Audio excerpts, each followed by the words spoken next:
Olá, está começando mais um programa Fala Direito, programa produzido aí pelos alunos de jornalismo da Faculdade de Maringá, para você que nos acompanhe pelo canal 15 da NET e também pela internet e pelas redes sociais. Hoje o nosso assunto é Direito Ambiental e para isso nós convidamos a professora mestre Vânia Teixeira, que é advogada, especialista em Direito Ambiental. Professora, obrigado pela sua presença aqui no nosso programa. Altair, eu que agradeço a todos os que nos assistem nesse momento. Esse projeto é um projeto essencial para a Faculdade de Maringá, a professora Silvia que o coordena, então desde já eu parabenizo toda a equipe de jornalistas, o Michel, você e todos os que trabalham dentro desse projeto. Professora, explica para nós o que é o direito ambiental. O direito ambiental, ele advém da Constituição Federal, que é o nosso instrumento mais valioso dentro do ordenamento jurídico, e o seu artigo é o artigo 225. Então, esse artigo, ele vai dizer os ditames jurídicos, legais e normativos para que haja toda a proteção ambiental. E ele traz um princípio que é muito interessante, Altair, que é o princípio da transgeracionalidade, que você cuide desse planeta para as presentes e futuras gerações. Então, a nossa Constituição ela é muito valorosa nesse sentido, foi uma das primeiras a redigirem um conceito de direito ambiental constitucional e é de extremo valor, é de extrema importância no cenário nacional brasileiro. Professora, seguinte, falando em meio ambiente, nós não podemos deixar de comentar sobre um problema que aconteceu recentemente. Dois problemas, né? Um recentemente e há um tempo atrás, uns 4 anos atrás, aconteceu o mesmo problema que se repetiu. Nós estamos falando sobre a tragédia de Mariana e depois de Brumadinho. Isso é o quê? É um crime ambiental? Sim, são 2 crimes ambientais. Qual a diferença aqui dentro da criminologia ambiental? Nós temos um crime inicial que foi Mariana. Aquele impacto ambiental resultante é um impacto de grandes proporções ao meio ambiente. O rio houve uma contaminação de dejetos por 265 quilômetros. Quando nós voltamos o olhar ali para Brumadinho, nós tivemos uma tragédia humana primeiramente e um impacto ambiental posterior. Então, para nós do direito ambiental, para o direito ambiental, a maior delas foi Mariana. Por quê? A extensão de contaminação do Rio Doce até o mar, até a Bahia, foi uma quilometragem muito grande dentro desse provocar uma extensão no dano. Agora, em Brumadinho, nós tivemos uma retenção do impacto ambiental. Passível de uma possível recuperação, ainda não sabemos. Os impactos foram gigantescos, mas a questão humana foi de extremo impacto dentro da questão ali de Brumadinho. Brumadinho sofreu e sofre, até hoje ainda não se encontraram todos os corpos. Agora, em relação assim, à penalização dessa empresa Vale, porque a recuperação do meio ambiente vai demorar um tempo, esse é um trabalho demorado de recuperação. Em relação à penalização, como é que você pode fazer isso? Recentemente, eu viajei para Minas e como representante de órgãos ambientais, nós nos deparamos aí com uma realidade muito triste, os casos de Mariana, por exemplo, ainda não tiveram julgamentos. Há muitas ações paradas ali no Poder Judiciário, mesmo com mutirão de semana de conciliação, que juízes promoveram em várias comarcas, Governador Valadares, por exemplo, foi uma delas. E ainda assim, esse conflito ele ainda não foi solucionado. A Vale, muitas vezes, ela deixa essa representação por achar ou por pensar como uma empresa de grande porte e por menor que sejam as quantidades indenizatórias, elas devem ocorrer, principalmente naqueles pescadores que deixaram o seu ganha-pão, porque não tem mais de onde tirar a sua renda. Então, são 265 quilômetros de tragédia, de dano, de impacto ambiental. Lá em Brumadinho, temos uma responsabilização não só criminal, civil e trabalhista, porque lá eu tenho uma empresa que, ao meu ver, é o meu parecer, é o meu posicionamento, foi omissa diante dos sinais de segurança no local de trabalho, porque você tem que ter uma vigilância no meio ambiente do trabalho e essa vigilância deixou de ser cumprida. Não tinha como tocar uma sirene se a sirene foi arrastada pela lama. Então você deixa os teus funcionários sem reação. A gente vê que o Brasil é um pouco lento assim, em relação a essas penalizações. Desde Brumadinho, de Mariana, que está se arrastando, né, já por 4, 5 anos essa história aí. Quem é que fiscaliza a aplicação dessa multa, o cumprimento dessa penalidade? Por que se arrasta tanto assim? Pois é, aí tem duas situações, né, Altair? A primeira é que é rápida a aplicação da multa. Exato. O IBAMA vai lá, o IBAMA, a prefeitura, o Estado, ele aplica com uma agilidade muito rápida as multas por essas infrações. Mas é o seguinte, nós temos no ordenamento jurídico brasileiro a fase administrativa, que é a fase desses órgãos ambientais, no caso aqui do Paraná seria o Instituto Ambiental do Paraná, mas em outros estados, secretarias estaduais de meio ambiente, eles fiscalizam e multam, e a multa ela é muito rápida. Se você pegar a legislação, você vai verificar que as multas foram aplicadas na mesma semana em ambos os casos, por exemplo, né, lá em Minas Gerais, os casos que nós estamos aqui comentando. Agora, como é possível recorrer e ingressar com uma ação judicial, eu saio do âmbito administrativo e vou ao âmbito criminal judicial. Nessa fase, eu estou ali numa instância federal, porque eu tenho uma fiscalização do IBAMA, e todos os relatórios de impacto ambiental, todas as demandas solicitadas pela população vão ingressar ali ao mesmo tempo. Então, se você parar para pensar ali que, vamos pegar o caso de Mariana, né? Se você calcular o impacto, são mais de 800 ações. É humanamente impossível um juiz que segura, né, a contenção, a competência dessas causas, fazer esse julgamento de maneira rápida, porque cada caso é um caso. Um perdeu a vida, o outro teve uma casa soterrada, um bem perdido, e o outro já ingressou na situação de perca do seu sustento, não consegue mais pescar. Então são 3 situações diferentes que se juntam e muitas vezes o mesmo juiz deve julgar ou distribuir a sua competência. E o que a empresa faz? A empresa recorre. A empresa não vai simplesmente indenizar o fato ali, largo e ampla escala. Os advogados da empresa estão ali dispostos a recorrer, a tentar uma autocomposição ou não, né, que seria um método de conciliação, mas ainda assim não se tem essa agilidade. Ela virando uma briga jurídica ali, né? Vira uma bola de neve, vira mesmo e não tem... as medidas paliativas seriam conciliação, mediação e uma arbitragem, que seriam as técnicas autocompositivas, porém, né, muitas vezes a empresa ela recorre judicialmente e opta por não fazer essas tentativas de acordo.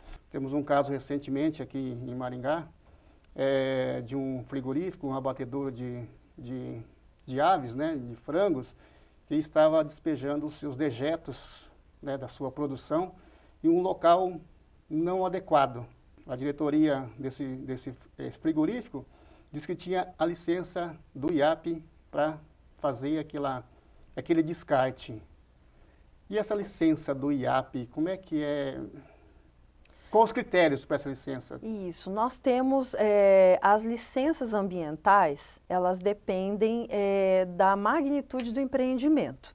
Então, alguns processos se pede o EIA e outros o RIMA e outros os dois. O que é o EIA, o que é o RIMA, né? Para você que está assistindo esses nomes loucos, né, do direito ambiental. É o estudo de impacto ambiental, né, e o relatório de impacto ambiental. Então, esses 2 instrumentos servem para você verificar a área, junto com outros técnicos. Isso aqui, pessoal, que eu falo para vocês, não é só do direito, não é uma situação somente jurídica. Eu preciso de um engenheiro agrônomo, eu preciso de um engenheiro ambiental para me dar esse caráter técnico.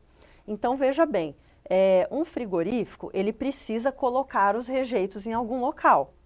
Cheira bem? Não cheira bem, nós sabemos que são vísceras. Agora, se o IAP concede uma licença, via de regra, juridicamente, é porque todos esses itens foram verificados antes. coloca-se numa lagoa de contenção, que é o procedimento padrão. E para nós do direito, olha só que engraçado, é bom a gente esclarecer isso, Altair, porque assim, para nós a poluição, ela só ocorre quando ultrapassa os limites das resoluções do CONAMA. Então, perante a lei, né, que nós temos aí, ultrapassou o limite da resolução do Conselho Nacional de Meio Ambiente, que é o CONAMA, aí você tem um problema jurídico ambiental.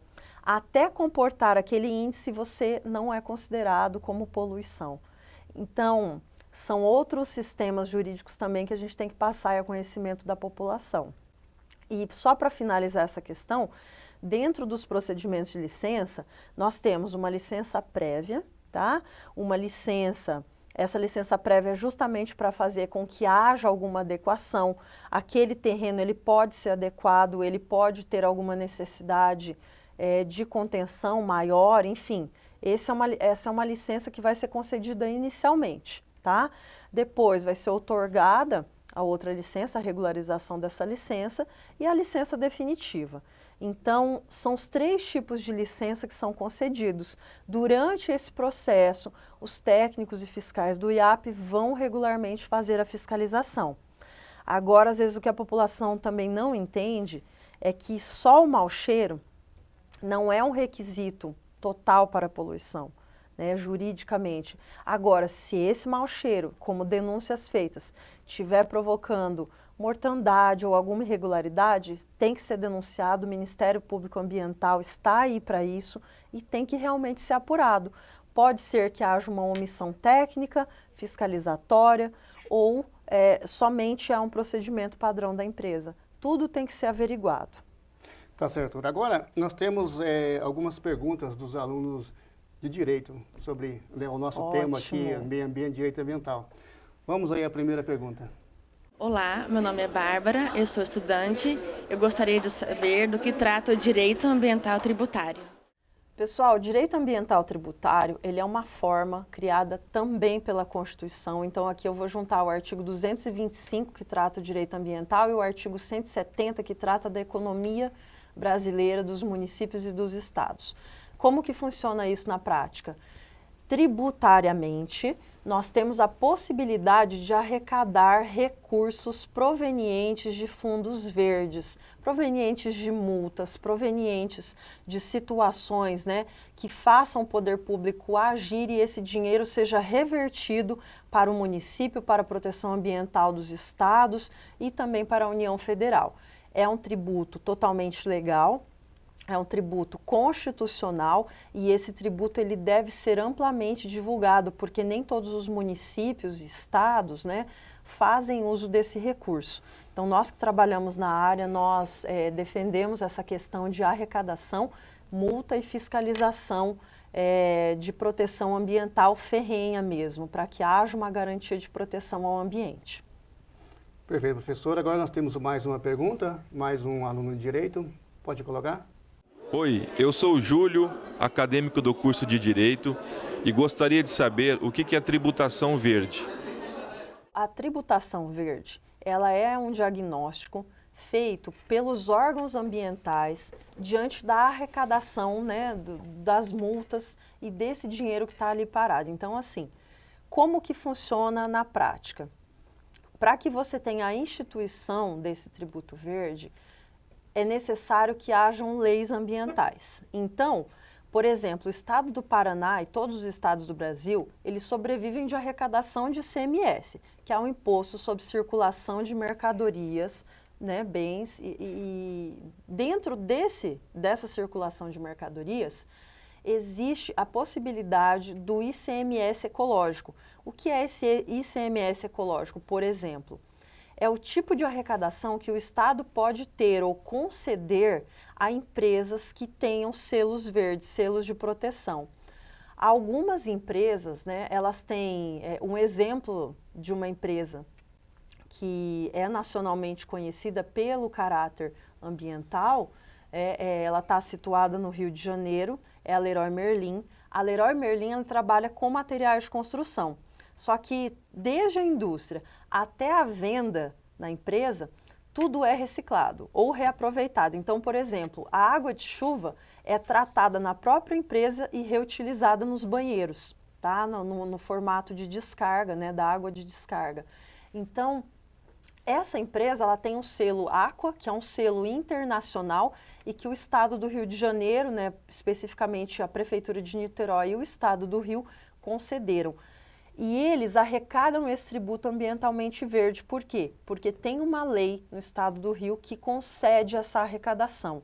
Então, são fontes alternativas de arrecadação, são possibilidades de uma empresa, de uma indústria ser ambientalmente correta, né? Tem outras empresas que eu posso citar o exemplo, que é a Natura do Brasil.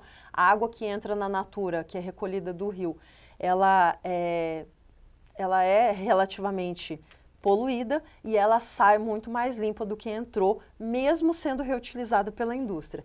Então, são exemplos de boas práticas ambientais que o governo deve incentivar essa tributação ou redução de arrecadação ou uma tributação diferenciada, porque esse ICMS ecológico é um exemplo valoroso na indústria de materiais de construção e em outras áreas, que fazem com que incentive o empresário, fazem com que a própria população tenha uma consciência ambiental de compras de produtos, então isso faz com que haja uma cadeia ambiental correta. Interessante esse assunto da tributação verde, professora. Mas é o seguinte, nós vamos agora fazer um rápido intervalo comercial e daqui a pouquinho nós voltamos.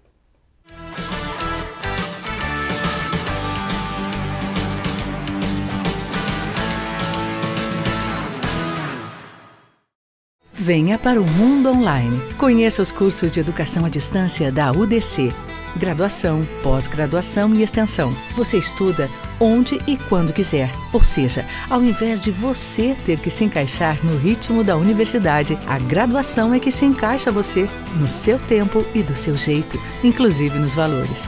Qualidade reconhecida pelo MEC. Material didático totalmente eletrônico. UDC Online, na Faculdade Maringá.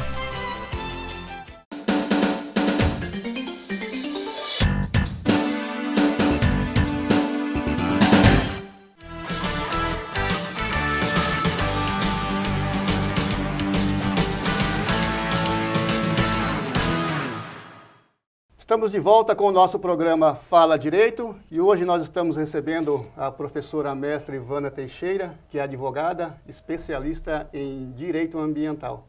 Professora, vamos continuar com as nossas perguntas, os nossos acadêmicos? Pode colocar mais uma pergunta aí. Olá, meu nome é Glauber. Eu gostaria de saber se é possível, tributavelmente e ambientalmente, implementar nos municípios o aumento de arrecadação em prol da proteção ambiental. Ótimo questionamento, Glauber, a sua pergunta é extremamente pertinente. O município hoje, ele sofre com a falta de arrecadação. Pois bem, é o que os prefeitos dizem, é o que os vereadores dizem. Agora eu vou dizer uma coisa para vocês. Esse acesso aos fundos ambientais, que tem muito dinheiro para ser aplicado no município, depende de uma legislação municipal. E o trabalho que deve ser feito é ter a criação de uma Secretaria Municipal de Meio Ambiente, ter uma legislação que contemple o Fundo Municipal de Meio Ambiente para que esse dinheiro venha. Então, hoje, nós temos dinheiro que chega aos municípios proveniente de recursos ambientais mensalmente, tá, pessoal? Então, assim, mensalmente cai dinheiro da Sanepar, da Copel, de outras indústrias, de outras empresas que têm esse compartilhamento. Por quê? Devido à lei federal, o que acontece? Todas as indústrias e empresas têm um fundo verde de reserva para incentivar projetos ambientais. Então, o município, ele pode e tem como arrecadar esse dinheiro. Um exemplo, né, é o investimento na saúde ambiental. Qual o problema hoje grande que toma dinheiro, lesiona a população e faz com que os munícipes adoeçam muito rápido? A dengue. A dengue é um problema de saúde ambiental. Inclusive, para esses projetos de prevenção, panfletagem, comunicação, reuniões, treinamentos, esse dinheiro pode ser utilizado, porque há uma previsão na lei municipal.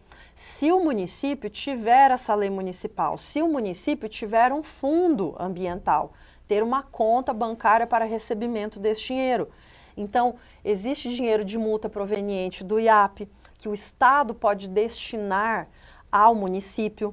Existe o Fundo Nacional de Meio Ambiente, que tem muito dinheiro que pode ser destinado aos projetos do município. E eu trabalho há muito tempo com treinamento de gestores municipais.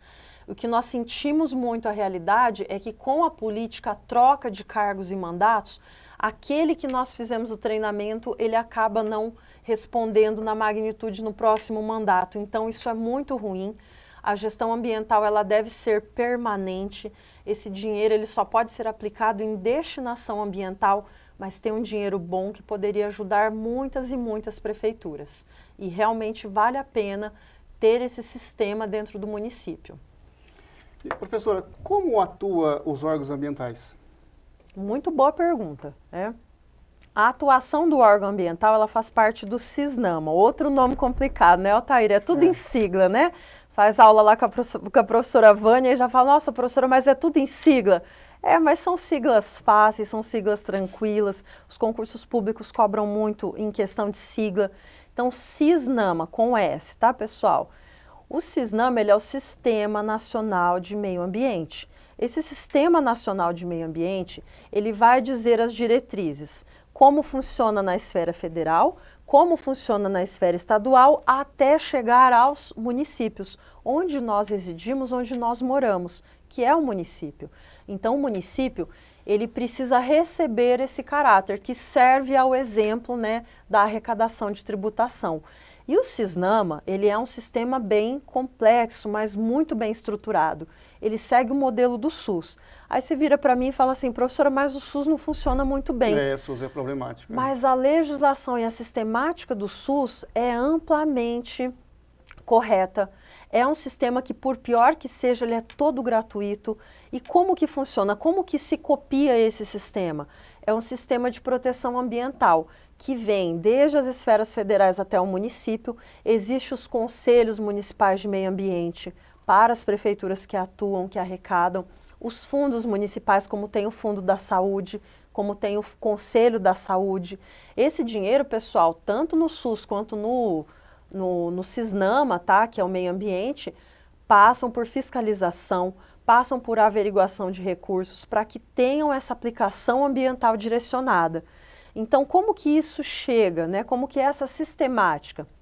O governo federal arrecada, o governo federal tem o Ministério do Meio Ambiente. O Ministério do Meio Ambiente é um órgão descentralizado. O que significa descentralização?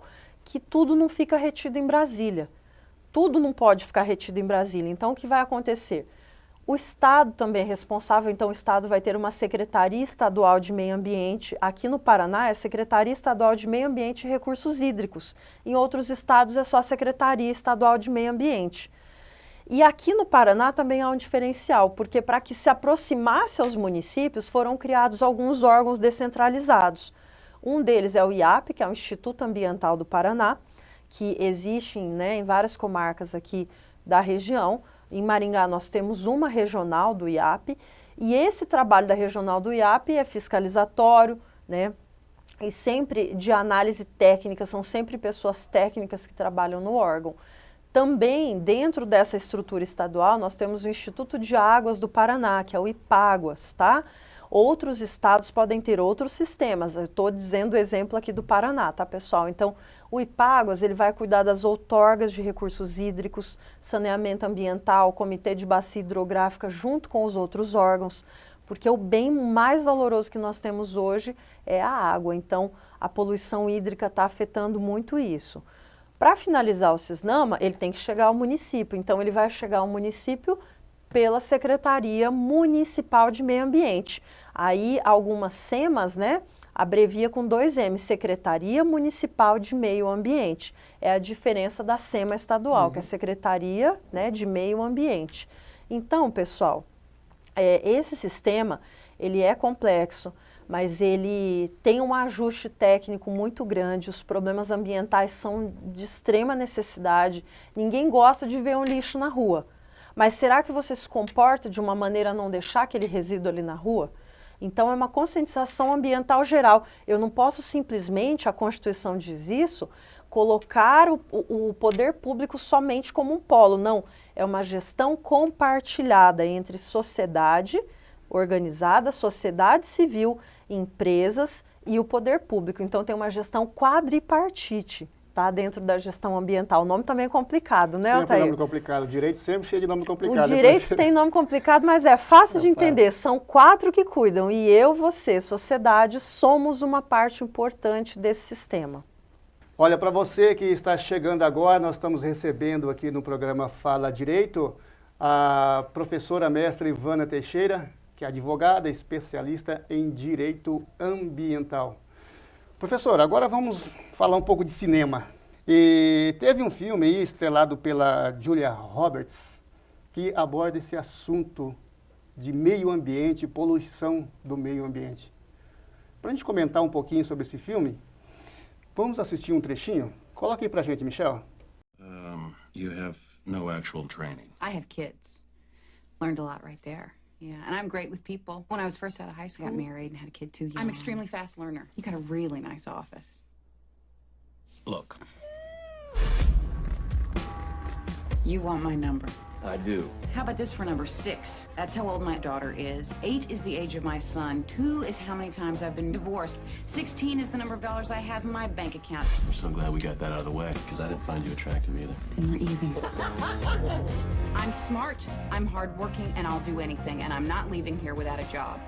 Don't make me beg. In a law firm, you may want to rethink your wardrobe a little. Well, as long as I have 1 ass instead of 2, I'll wear what I like, if that's all right with you. You might want to rethink those ties.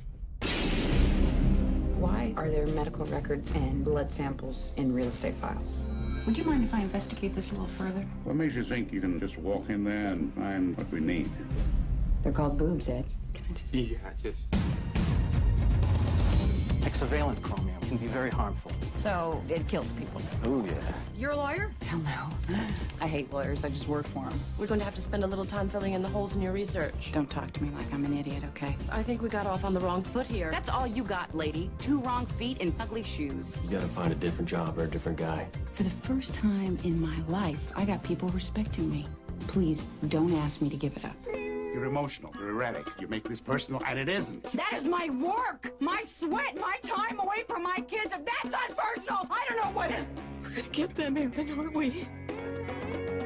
They're all signed, every single one. How did you do this? Seeing as how I have no brains or legal expertise, I just went out there and performed 634 sexual favors. I'm really quite tired.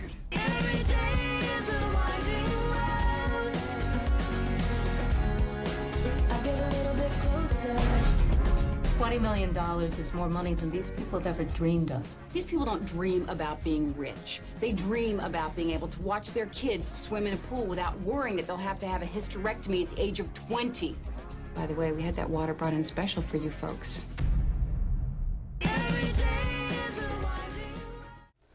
Bom, só lembrando que com esse filme, Erin Brockovich, a Julia Roberts ganhou aí o prêmio de melhor atriz. Mas, professora, vamos comentar um pouco sobre esse filme aí, sobre poluição ambiental. Coisa boa de se comentar, né? Esse filme ele é baseado em um fato real, dentro da extração nos Estados Unidos, e eu admiro muito ela como atriz. A Julia, ela é uma mulher muito forte dentro do cinema, uma ativista, ela representa uma ativista nesse filme. E é interessante você assistir. Você que não assistiu, assista esse filme, é muito bacana. Porque ali na carreira de advogado, principalmente, chega uma hora que nada dá certo. Como todas as carreiras, né, pessoal? Mas assim, chega um momento ali que te dá um desânimo, não entra dinheiro, você tem tua família para sustentar, como qualquer área, qualquer profissão. Não veja só o lado do glamour, as profissões não são só glamour.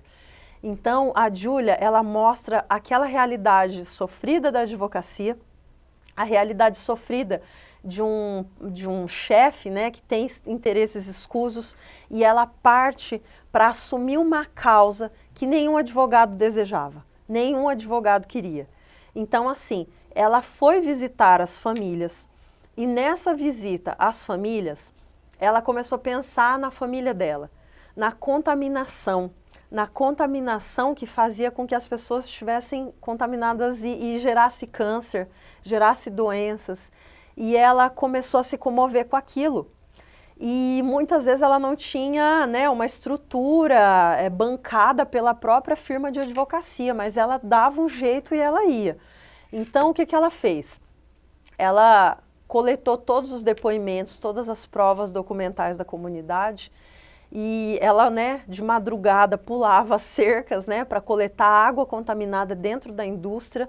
Inclusive os seguranças correram atrás dela, né, tem uma cena do filme que mostra isso. Porque o ativismo é isso, é você muitas vezes, eu falo isso para os meus alunos de direito ambiental, o direito ambiental ele não é só no escritório. Ele é agrário, ele é ambiental, ele é agrícola e nós vivemos dessa prática no Brasil. Então, muitas vezes, você para fazer uma defesa bem feita, você tem que correr atrás de coletar amostra. Ah, mas eu sou advogada, eu não sou engenheira química. Vá com o colega engenheiro químico. Ele é o teu suporte de um laudo físico-químico técnico para subsidiar a atuação, teu processo. Então, nesse quesito, o filme mostra perfeitamente os conceitos de um advogado ativista, de um advogado atuante, de um advogado que não fica somente nesse cerceamento, né, entre o seu escritório. Porque o direito ambiental ele é muito dinâmico e ele precisa ser construído de uma maneira dinâmica, principalmente para as defesas ambientais. Agora, professora, pegando aí um gancho do filme, já que esse filme é americano, qual que é a diferença do direito ambiental nos Estados Unidos e o direito ambiental no Brasil? Já que são quase dois extremos aí. É a mesma coisa? Ocorre a mesma coisa? Como é que acontece? Como é que é esse direito? Olha, é aquela coisa, né? Vamos falar um exemplo assim. Aqui nós temos muita lei e não funciona como deveria. Lá funciona como deveria, mas a legislação ela é um pouco mais restrita. Nós temos que nos lembrar que os Estados Unidos é um país de primeiro mundo e ele sempre foca no desenvolvimento. Não quer dizer que foca no desenvolvimento sustentável. O que é o desenvolvimento sustentável para você que nos assiste, para você que está em casa, nunca mais esquecer? É um tripé. Pense em um triângulo e cada ponta desse triângulo tem a situação econômica. Eu tenho sim que pensar em economia, tá? Por quê? Porque eu preciso desenvolver. Mas eu tenho também que pensar no caráter social, comunidade, crescimento social da população. E, por fim, eu tenho que pensar no critério ambiental, que é um dos mais importantes. Então, eu tenho que ter ambientalmente correto, economicamente justo e socialmente viável. Porque senão eu vou destruir uma comunidade para chegar naquele crescimento. Esse é o conceito de sustentabilidade. Só que o Brasil adota esse sistema, tá? Não pensem que para liberar um projeto é fácil, não é. Para você liberar o licenciamento de um posto de gasolina é extremamente complicado. Por quê? Tem que ser atendidos os caráteres de sustentabilidade. Agora, quando nós passamos para a legislação americana, meu amigo Altair, nós temos agora um governo que deixou de assinar, fazer parte do Tratado de Quioto, que é para redução de poluentes. Isso porque os Estados Unidos não divulgam amplamente o que emitem. Então lá, a perspectiva é muito diferente. Por que que o filme retrata um exemplo histórico? Porque foi uma das poucas ações ambientais concedidas ao juízo americano.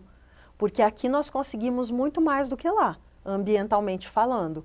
Agora lá, o crescimento econômico predomina. Eu não tenho o equilíbrio nesse tripé, eu só tenho o desenvolvimento econômico como prioridade.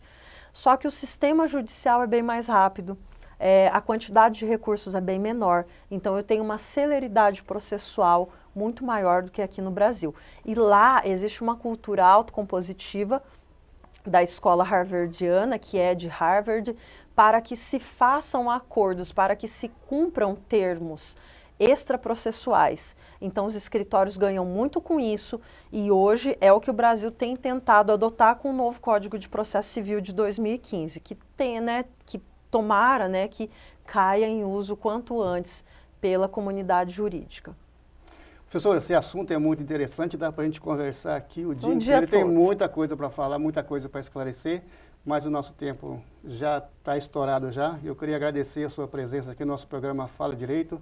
Muito obrigado de você ter parado aí um pouco das suas aulas para vir aqui.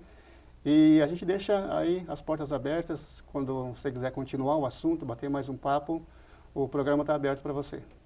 Eu que agradeço a todos, agradeço novamente a toda a equipe da professora Silvia, minha amiga querida, um abraço, e vocês são merecedores de todo esse processo de sucesso que o programa está hoje, né, dentro aqui do município e fora do município. Obrigado, professora. Obrigada. E assim nós terminamos mais um programa Fala Direito. Até a próxima. Tchau.